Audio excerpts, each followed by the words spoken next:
Assalamualaikum warahmatullahi wabarakatuh. Nama saya Lutfi Firmansyah dengan NIM 2402111046.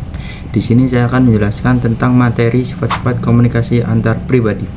Oke, langsung saja masuk ke materinya. Yang pertama, perilaku pesan verbal dan non-verbal. Setiap hari, manusia selalu berkomunikasi antar pribadi, menampilkan perilaku dengan mengirimkan pesan verbal maupun non-verbal. Dalam komunikasi, tanda verbal menunjukkan dengan kata-kata, mengungkapkannya secara lisan maupun tertulis.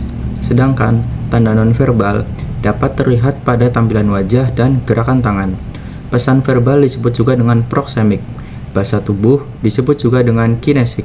Dan perilaku yang terletak antara bahasa verbal dan nonverbal disebut paralinguistik. 2. Perilaku spontan, scripted, dan contrived. Spontan adalah perilaku yang dilakukan secara tiba-tiba dan biasanya tidak dipikirkan terlebih dahulu, contohnya seperti terkejut. Selanjutnya, scripted. Scripted disebut juga perilaku karena kebiasaan. Scripted juga sering dilakukan melalui proses belajar terus-menerus sehingga perilaku itu menjadi kebiasaan. Contohnya saat kita sedang ngobrol kepada orang yang lebih tua, harus lebih menghormatinya. Yang terakhir, contrived. Contrived adalah perilaku yang sebagian besar dilakukan atas pertimbangan kognitif. Timbul karena yakin dan percaya atas apa yang dilakukannya masuk akal. Contohnya, saat kita mau mengambil suatu keputusan, itu harus dipikirkan baik atau buruknya ke depannya bagaimana. Yang ketiga, merupakan proses dinamis. Komunikasi antar pribadi merupakan suatu proses yang berkembang, tidak statis tetapi dinamis. Intinya kontinu atau berkelanjutan. Yang keempat, merupakan hasil umpan balik, interaksi, dan koherensi.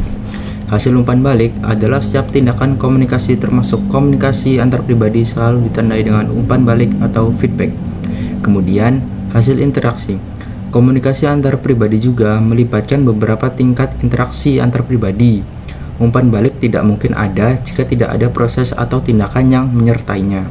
Terakhir, hasil koherensi, yaitu terciptanya suatu hubungan atau jalinan antara pesan-pesan verbal maupun nonverbal yang telah dinyatakan, sedang dinyatakan, dan akan dinyatakan oleh orang lain. Yang kelima, merupakan tatanan intrinsik dan ekstrinsik. Tatanan intrinsik merupakan suatu standarisasi perilaku yang sengaja dikembangkan untuk memandu pelaksanaan komunikasi antar pribadi. Tatanan seperti ini memiliki peranan berdasarkan status sosial. Contohnya, hubungan atasan bawahannya, dosen dengan mahasiswa. Sedangkan tatanan ekstrinsik adalah tata aturan yang timbul akibat pengaruh situasi dan kondisi, sehingga komunikasi antar pribadi harus diperbaiki. Tatanan ekstrinsik juga dibuat untuk melindungi suatu topik pembicaraan. Yang keenam, merujuk pada tindakan. Komunikasi antar pribadi bukan hanya memerlukan perhatian pada kedatangan stimulus pesan, namun harus juga memperhatikan seluruh prosesnya. Yang ketujuh, merupakan tindakan persuasi antar manusia. Komunikasi antar pribadi adalah kegiatan komunikasi harus selalu mengandung tindakan persuasi atau mengajak dengan menyatukan suasana sosiologis, psikologis antara komunikator dengan komunikan. Oke, cukup sekian penjelasan materi dari saya. Kurang lebihnya mohon maaf. Wassalamualaikum warahmatullahi wabarakatuh.